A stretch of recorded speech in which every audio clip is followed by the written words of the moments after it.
Olá, servidor público, olá, cidadão, olá, especialmente servidores do Poder Judiciário do Estado de São Paulo. Estamos iniciando mais um programa Cidadania e Serviço Público, um programa da Federação das Entidades de Servidores Públicos do Estado de São Paulo, FESPESP. E no programa de hoje vamos ter uma conversa com dois diretores da CETESG e que participam tanto pela CETESG como pela FESPESP das reuniões com o Tribunal de Justiça representando os servidores. É o Diógenes e o Geraldo. Então, vamos ouvi-los. Vamos lá.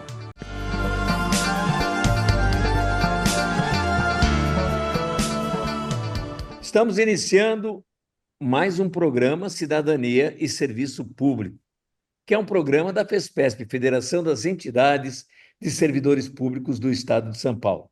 E a nossa conversa de hoje é com dois diretores da Associação dos Servidores do Tribunal de Justiça. E vamos falar sobre o quê? Sobre o Tribunal de Justiça e a relação do Tribunal de Justiça com os servidores do Poder Judiciário do Estado de São Paulo. Estão aqui, então, o Geraldo Carvalho e Diógenes Francisco Marcelino.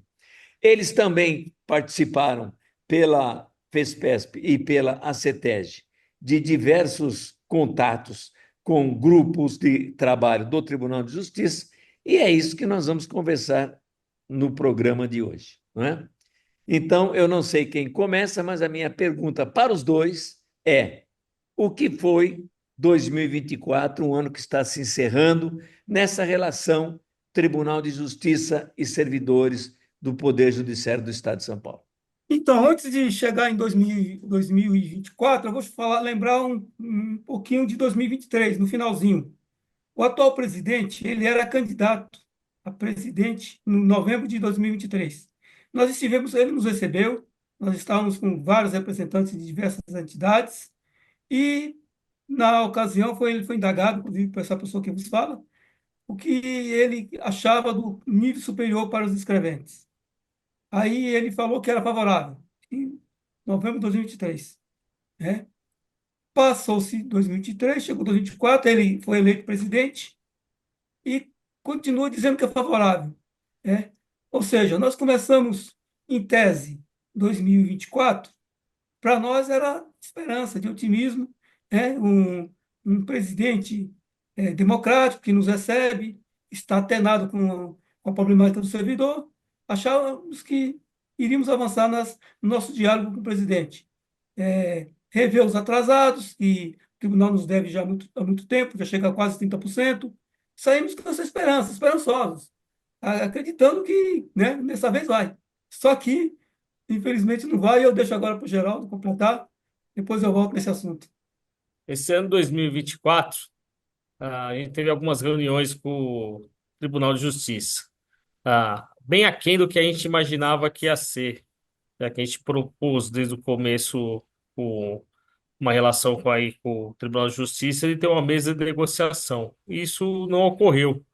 Houve algumas reuniões isoladas, e essas reuniões aí até de grupos de trabalho aí que eu cheguei a participar, elas não avançaram, principalmente aí na questão do nível universitário dos escreventes. As reuniões elas ocorreram, mas elas sempre foram apresentadas propostas, não propostas, né, como o tribunal fala, estudos, né? Estudos que eles foram regredindo o valor que poderia ser aplicado. Primeiro, eles apresentaram um estudo de como seria se fosse aplicado efetivamente o nível superior. E falou que isso não seria possível por questões orçamentárias. Aí foram levantadas outras hipóteses, como uma redução desse valor.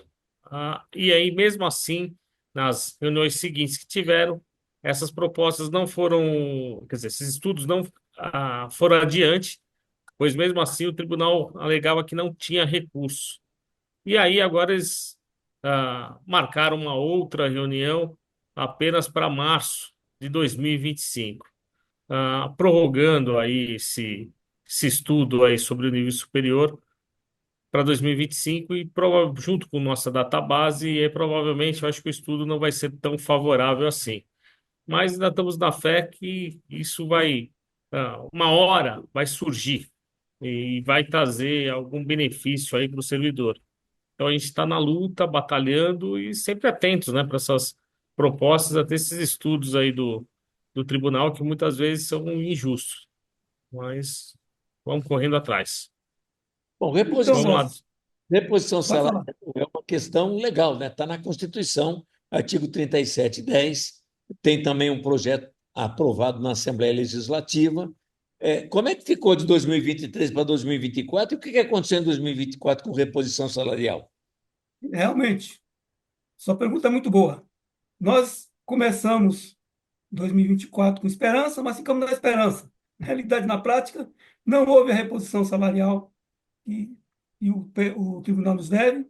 A questão também do auxílio saúde está muito abaixo daquilo que nós pagamos no plano médico.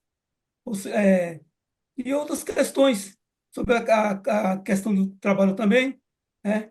Então, nós estamos, eu particularmente, coloco o seguinte: nós vamos ter muita dificuldade em 2025, porque na realidade, em 2024, o presidente nos recebeu uma única reunião. Depois das próximas reuniões, não nos receberam, não recebeu mais. Então, nós estamos falando sempre com os indicados por ele, e ele não aparece. E, pelo que nos consta, ele já está alegando que não tem dinheiro para implantar o nível superior, e a gente também está preocupado com a questão da reposição salarial, que é 30%, e da correção também do auxílio saúde. Então, eu não vejo com bons olhos, não, diante da situação e do quadro, né? E nós temos que ressaltar o seguinte: a inflação em 2025 vai vir a toda prova. A Selic já está a 14,12. E há quem fale, aos economistas entendidos, que vamos chegar a 15% a Selic e a inflação vai vir a galope. Nós compramos muitas coisas importadas. A nossa balização é o dólar. O dólar lá em cima também e vai afetar. E se não tivermos reposição, nós vamos estar cada vez ficando abaixo do esperado. Ou seja, me parece que a política do tribunal é de nivelar por baixo, né? Não falamos nem em aumento, falamos em reposição. É isso, Góes. Nós não temos grande esperança. Eu espero que a esperança que eu tenho é na questão do nível superior. Mas também não estou com aquela esperança toda, né?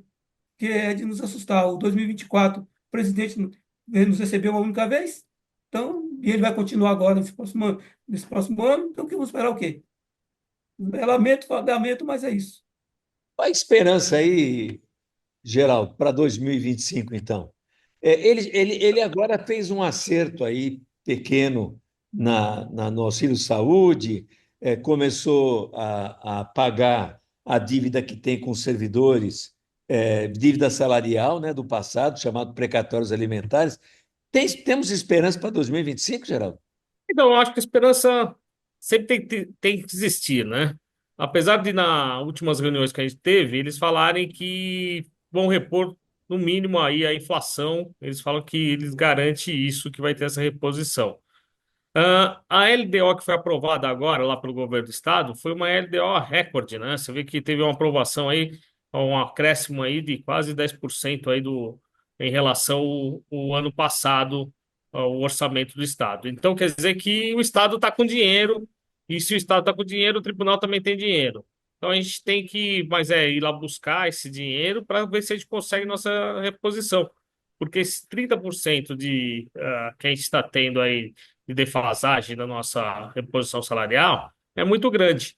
E esse ano que passou, o presidente do tribunal ele só repassou para a gente a inflação, não passou mais nada. Agora, no final do ano, que ele veio com um pacote aí de meia bondade, né? Pagando alguma coisa aí de fã atrasada aí para alguns servidores aí que têm direito, mas isso não expressa a grande maioria. Teve aí uma reposição aí também pequena aí sobre o auxílio saúde, mas não chega ainda ao que a gente está solicitando e está bem aquém. Então, assim, o tribunal tem que fazer realmente estudos, né? E pagar nossa reposição. Tem aquele PL 30 também, que a gente não pode esquecer, que já tem aí, fazendo mais de uma década aí que está sendo prometido para a gente esse pagamento, né? E que é uma reposição de 10%, e aí A gente tem que ver se ele consegue encaixar isso no orçamento aí para 2025. Essas são nossas esperanças aí para o ano que vem. As reuniões que as entidades são chamadas eh, para o tribunal, parece que são sempre adiadas para outras reuniões. O que vocês acham disso? Na realidade, essas reuniões foram adiadas 3 vezes. O que nós entendemos é o seguinte, que eles não tinham resposta para nos dar. Então, estava postergando, né? Mas uma hora a verdade aparece, né? Que agora eles estão com esses, são projetos, como eles falam, inclusive de implantar um tal de EPOC, que é o e-processual, que já existe no Rio Grande do Sul e Santa Catarina, né? E vai trazer isso para São Paulo. É tanto que eles vão no mês de março, no começo de março, vão lá para o sul para acompanhar e ver o que é para trazer aqui para nós para São Paulo. E nossa reunião foi marcada para depois do retorno dos juízes auxiliares que representam o tribunal, retornarem do sul para trazer para nós uma resposta. Mas também não é, pelo que nós percebemos, não é uma coisa fantástica em termos de melhoria para o servidor. Vai dinamizar, que lógico que precisa, né? É a inteligência artificial que está aí, que não adianta questionar, ela vai vir mesmo, mas em termos de benefícios para o servidor e para a população talvez um pouco, mas não é aquilo que a gente espera. E até implantar, até vai passar, não é de uma hora para outra, nós falamos dele. Então, nós estamos com essa preocupação, justamente porque essas reuniões foram postergadas várias vezes. Esperamos que essa próxima reunião que está marcada para no mês de março não seja postergada mais uma vez também. É isso. As entidades representam os servidores públicos, né? São várias entidades aqui no estado de São Paulo.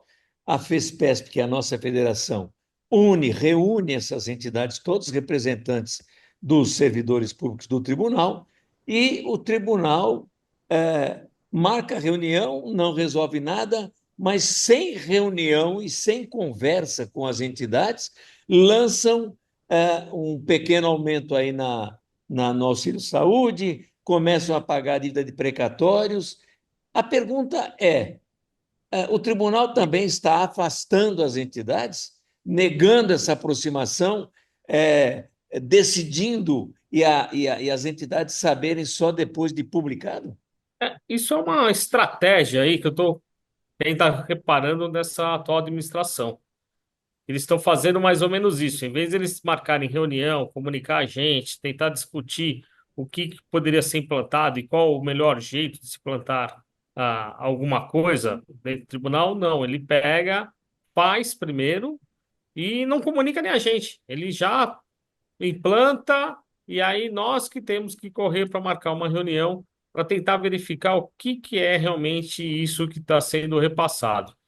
Eu acho que isso é uma prática aí no mínimo, abominável, né? Porque eu acho que a gente tem que manter sempre o diálogo entre as partes e não dá para o tribunal esquecer que não existe, que o servidor não é representado.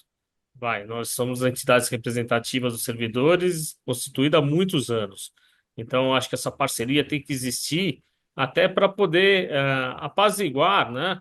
Tanto os servidores junto ao tribunal, porque o próprio servidor fica sem saber. E não esquecer também que o tribunal não é o único canal de comunicação com o servidor. As entidades fazem essa ponte e levam todas as informações já mastigadas e elucidadas ao servidor. E sem essa comunicação fica difícil. E por isso que é tão necessário que a gente briga há tanto tempo que se haja uma mesa de negociação. Porque se ocorre a mesa de negociação permanente aí, todas essas questões vão ser tratadas previamente. E com isso a gente pode levar até o que está se passando e até verificarmos se realmente existe ou não caixa. Porque muitas vezes a gente fica em dúvida se o tribunal tem ou não tem recursos para fazer os nossos pagamentos.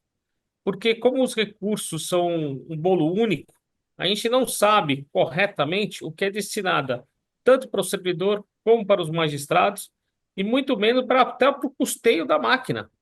Então fica uma coisa assim, a gente não sabe se o tribunal realmente está nessa berlinga de sem recurso nenhum ou realmente ele está ah, tem dinheiro lá que a gente não está sabendo para onde que está sendo destinado. Eu acho que essa transparência tem que existir, uma hora vai ocorrer. Depois da reforma trabalhista, houve um problema sério com os sindicatos, né? Porque as empresas começam a fazer um trabalho com os seus funcionários que afastam os funcionários sindicalizados, né? É, tanto que começa a perder poder os sindicatos depois dessa reforma trabalhista. Essa questão de não conversar com as entidades, de querer conversar diretamente com os servidores sem a sua representação, não é também uma forma de afastar os servidores públicos do judiciário das suas entidades e da sua representação, inclusive sindical? Infelizmente, essa é uma prática constante do Tribunal de Justiça. Não é de hoje que o Tribunal de Justiça age sem nos comunicar, nós, enquanto entidades. E isso nos vê que não só afasta as entidades, como também quer criar um divisionismo, né? Não, quando ele, de vez em quando, recebe um líder, recebe outro, e não recebe o grupo, nós somos mais de 16 entidades, e isso faz com que a gente fique à margem.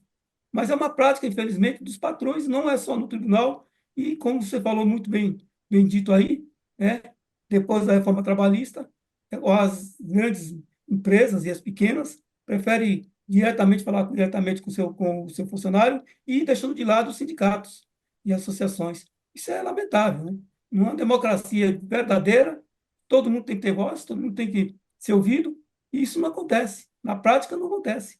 É o que nós queremos que seja democratizado mesmo, onde as entidades possam sentar com o seu patrão, que é o presidente do tribunal, com suas equipes, e ele do lado, e discutir os problemas. É a famosa aí mesa de negociação que a gente há muitos anos vem lutando por ela. E está na OIT, se eu não me engano, é 151, a proposta lá da Organização Internacional do Trabalho, e não é implantada definitivamente no Brasil. Isso é uma luta que vem de anos, você sabe muito bem disso, Gozi. Mas nós estamos atentos, nós não vamos nos deixar nos apagar, nos levar, né, pelas essas atitudes antidemocráticas dos nossos lideranças em termos de patronato. Você tocou em mesa de negociação, o Geraldo também tocou em mesa de negociação. É, a CETESB participou via Pública Central do Servidor em Brasília com representantes do governo para discutir essa questão da Convenção 51 da OIT. Lá ficou muito claro que mesa de negociação tem que existir. É importante, não é? Na empresa, a mesa de negociação às vezes acaba indo para o Ministério do Trabalho, para a Justiça do Trabalho. No judiciário e no serviço público em geral, é a própria Justiça Comum que tem a obrigação de discutir essa mesa de negociação com seus servidores, que não é simplesmente uma conversa que é para aí, porque, na verdade, é uma troca de ideias de como trabalhar com o governo do Estado e com a Assembleia Legislativa. Concorda, Geraldo? Concordo, Rossi. Eu acho que isso aí tem que ser revisto até, porque a mesa de negociação é um instrumento aí para poder até validar todas as decisões que são tomadas, porque elas mostram aí que houve uma decisão em comum acordo. E a gente pegar, depois ter recorrer à justiça comum, que é o nosso caso, que é o nosso próprio patrão, ele que mesmo que vai jogar, é uma coisa que, no mínimo, é insensata. Deveria ir para a Justiça do Trabalho. A mesma coisa que os servidores da Justiça do Trabalho não deveriam nunca ser julgados pela Justiça do Trabalho, e sim uma justiça comum, para mudar o polo e para que não haja interferência. Isso seria o sensato de tudo, né? Mas o sensato de tudo não quer dizer que isso pode ser o correto e ser interpretado assim, né? Então, nossa Constituição e como nossos governantes vêm de outra forma, sempre preservando a eles, né? Esse direito e tudo mais. E até umas coisas assim que acontecem que são de forma absurda, né? O Estado, qualquer tipo de processo, ele tem prazo dobrado. o porquê que ele tem o prazo dobrado também não se explica o porquê, se a outra parte não tem o prazo dobrado. Então, acho que essas coisas a gente tem que acabar. A gente tem que acabar com esses feudos, né? Com esse coisa aí que já vem da época, acho que da monarquia, né? Que podia fazer tudo, os monarcas e nada. E aqui ainda se tem esse resquício. Então, a gente tem que mudar isso daí e caminhar para que se evolua a nossa justiça e evolua também toda essa parte aí de mesa de negociação que tem que ser implantada e a justiça tem que prevalecer de uma forma assim, sem balançar para um lado ou por outro. A Pública, que é a Central dos Servidores, a FESPESP, que é a Federação das Entidades do Estado de São Paulo, tem se reunido, na verdade, com todas as entidades do Judiciário e discutido caminhos, não é? E já temos outras reuniões marcadas e vai acabar chegando, eu acho que em fevereiro, para uma Assembleia Geral dos Servidores.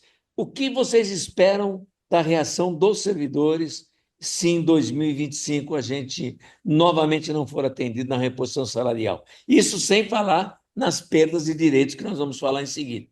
Aí sim, nós esperamos uma resposta forte e ágil dos servidores. E essas assembleias e reuniões que estão marcadas visa adiantar realmente a nossa campanha salarial de 2025.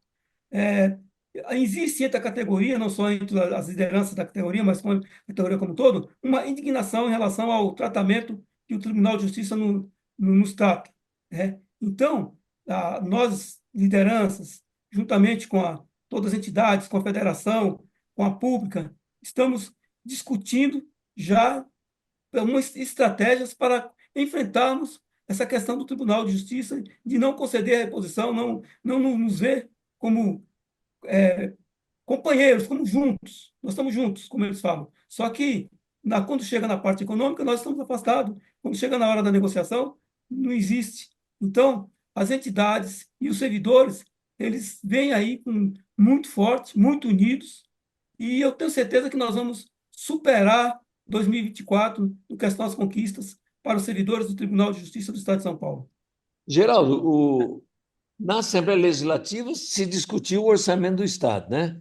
Que, como você mesmo disse, parece que tivemos um aumento razoável no orçamento do Estado e razoável também, portanto, no Tribunal de Justiça. O deputado Carlos Gianazzi tentou, com algumas emendas, resolver questões de defasagem salarial e de direitos dos servidores.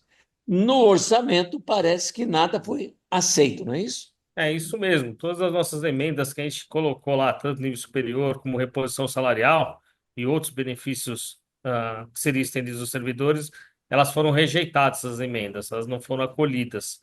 E isso daí acabou, deixando a gente um pouco, sim, desanimado com relação a essas emendas que já tinham sido feitas para justamente ter nossa reposição. E alegando que não existia dinheiro, sendo que a gente sabe que esses recursos existem.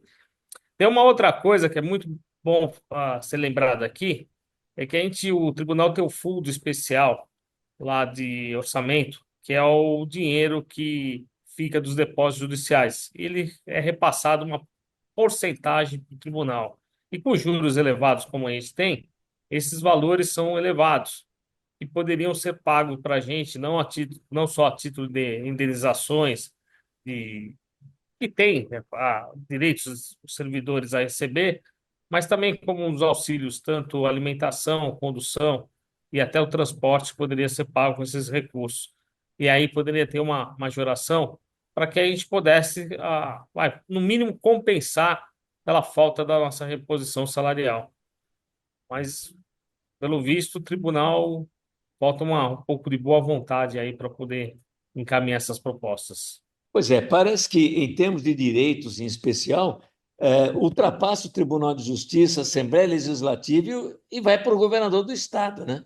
Como é que nós estamos vendo o governo do Estado de São Paulo, o governador do Estado de São Paulo, frente aos servidores públicos, que são os trabalhadores do Estado? Ele também não tem uma política de receber os servidores do executivo, né? Quanto à relação a essa questão de governo, Nós em São Paulo estamos passando problemas muito sérios. Foi cortado 5 bilhões da educação recentemente. E continua terceirizando empresas, mas não tem uma política de negociação também esse governo, né? É, sentam com os burocratas, resolvem eles, e a população, que é a mais interessada no serviço público, é a população de São Paulo, fica a revelia, fica largado na questão da saúde, educação, transporte e segurança. Também estamos, né, Geraldo, com o problema da Previdência, né? A SPPrev está realmente com um problema aí. Ah, agora a gente teve uma mudança lá na direção da SPPrev, ah, que já por muitos anos estava lá um presidente, agora a gente tem uma presidenta lá que está fazendo algumas. Não digo vai fazer mudanças, né? Ela está seguindo uma linha de raciocínio aí, porque para o sistema previdenciário ele pede uma série de exigências para poder ter um certificado lá. E esse certificado é que estabelece uma série de regras e até de liberação de dinheiro federal que vem para o Estado. E aí a gente tem alguns apontamentos lá. E esses apontamentos estão em virtude que a gente tem um déficit atuarial. O que é isso? A gente arrecada menos do que gasta com a aposentadoria. Mas essa conta também assim, é até fácil para qualquer um entender o porquê disso. Hoje, atualmente, em números redondos, assim, aproximados, somos entre o executivo todinho, o judiciário e tudo mais, somos 600 mil aposentados e pensionistas. E pessoal nativa, pelo regime próprio de previdência, somos apenas 300 mil. E essa conta tinha que ser inversa. A gente tinha que ter no mínimo 600 mil aí participantes ativos e 300 mil de aposentados para ela se equilibrar. Como essa conta é inversa, a gente nunca vai conseguir isso. E existe o problema sim, que é o quê? O governador, o executivo e também o tribunal não faz mais contratação de servidores. Aí tem uma defasagem muito grande de servidores. Nós vamos ter uma conversa maior sobre essas questões num próximo programa. Tá certo, com certeza. Quero agradecer a presença de vocês dois. Eu acho que foi interessante essa conversa para os servidores públicos em especial. Muito obrigado, gente. Nós que agradecemos a Obrigado, oportunidade. umas boas Obrigado. festas. Final feliz de ano.